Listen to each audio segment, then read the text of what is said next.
My name is Ami Dehne, and I own a business called Minga Skill Building Hub, which is a hands-on reskilling school. So we teach all different kinds of homesteading skills, lifestyle skills, traditional skills.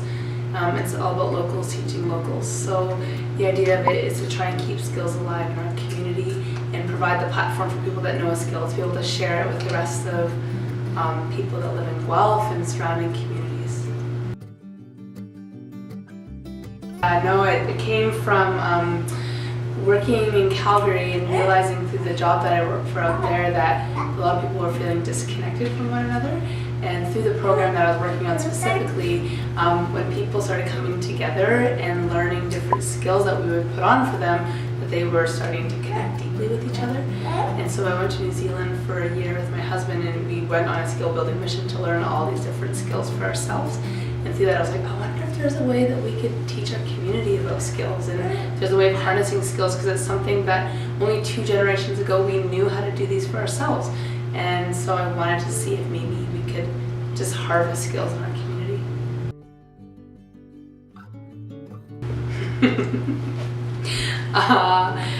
It was very scary. It was one of the most terrifying things I've ever done, I think. Just saying it out loud that I was going to start a business took me a long time to do. And just the transition to taking the risk was something that was really uncomfortable for me. But it's been one of the most empowering, rewarding things I have ever done for myself. It's been absolutely phenomenal. To lean into the discomfort of it, and that you have to be willing to hang out on the skinny branches of the tree, because that's the uncomfortable place to be. But leaning into the risk of it is where it all begins.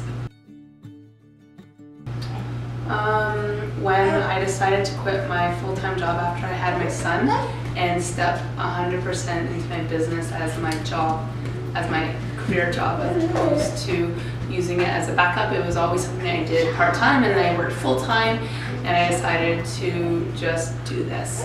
And it was really scary and really awesome. I just recently, the first thing that comes to my mind is that I just recently asked for help from Innovation Guelph. One of the things that I'm struggling with right now is trying to find a financial model that is sustainable for myself, because my business is a little bit different than traditional business. And so I am incredibly passionate about what I do, and I understand my passions, and I know how to connect people together, but I've struggled with how to make things financially successful. So I recently asked for a mentor, a coach here at Innovation Guelph, and it has been an awesome experience. It was one of the most important things about being a leader is being vulnerable. I think it's about bringing your whole self to the table, and I think that that's how you excel at what you do, is being vulnerable and telling your story and letting people know that you don't always know, and letting the world know that you have fears and you're unclear and all the emotions that come with it, about being happy, about being sad, about having failures, about celebrating the failures.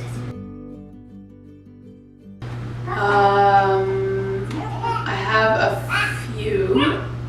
There are not people that are very famous. There's people in Guelph that have been, or outside of Guelph, that have been doing work on their own, that have run their own businesses in a different way.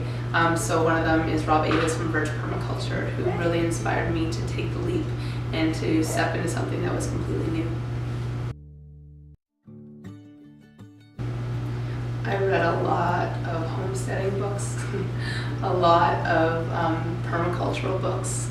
I read From Good to Great, which was really amazing, how to be a level 5 leader. I can't think of anything in specific.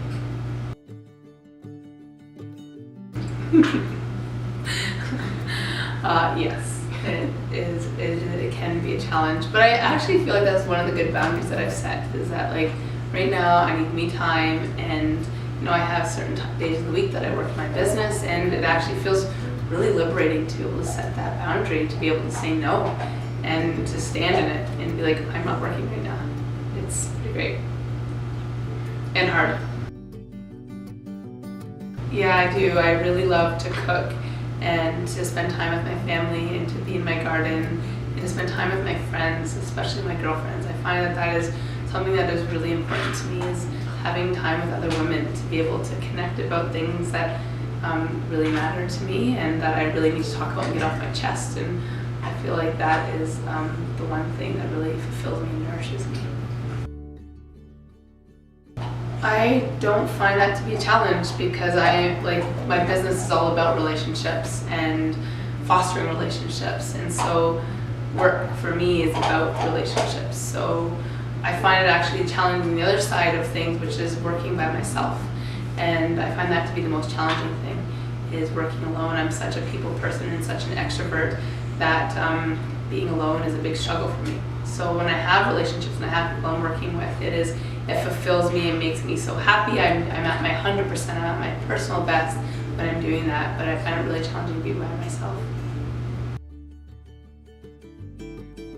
I feel like I would step into it more.